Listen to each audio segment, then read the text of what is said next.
I came here in 1976, found the wave, and decided it was like the best wave I've been in all the way down to Peru.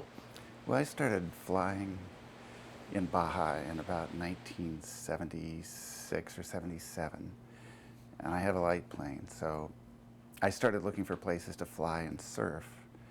And San Juanico was one of the first places I came across that had both a landing strip and a really great wave.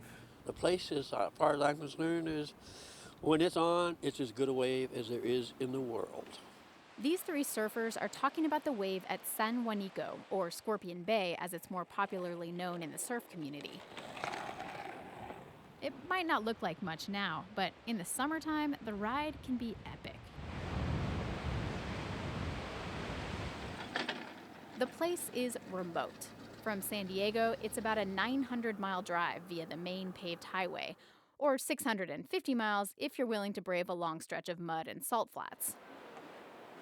Despite the distance, in the summertime, hundreds of American surfers make the journey in four-wheel drives and makeshift campers. They spend their days riding waves that can last up to a minute and a half. That's a long ride. Most spend their nights in the campground that occupies the rocky, cactus-studded point directly above the wave. This prime piece of land has caused a nasty legal battle.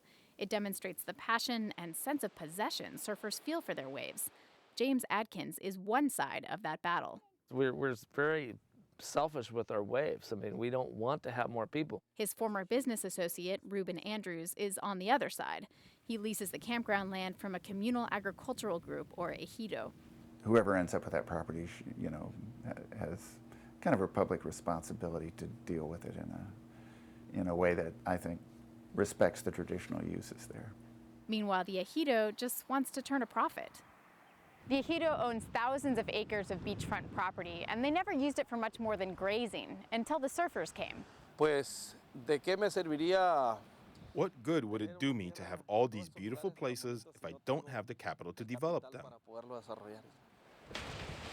At stake, though, may be the most sensitive issue in the surf community: access. Adkins actually started the campground at San Juanico, but he eventually moved on to a more lucrative business, negotiating land sales between American investors and the same ejido. Adkins says he didn't necessarily want to see his semi-secret surf spot developed, but I couldn't keep putting on the brakes when the ejido wants to sell their property.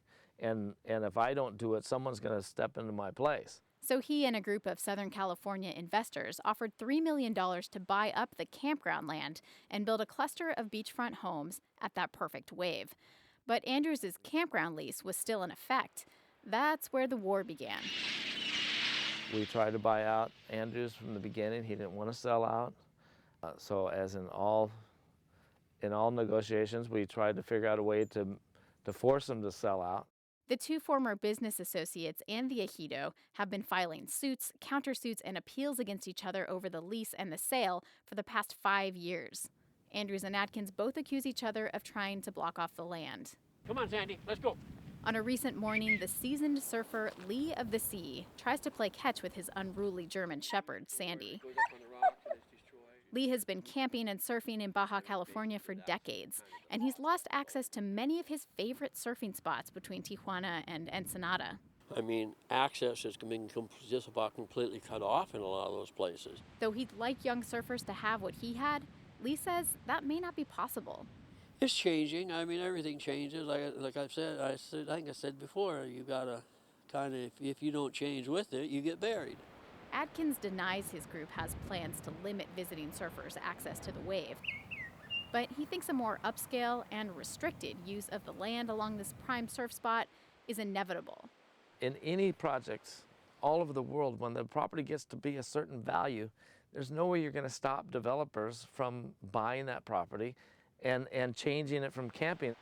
The lawsuits are still ongoing, but it looks like there will be at least a few more years of camping at Scorpion Bay.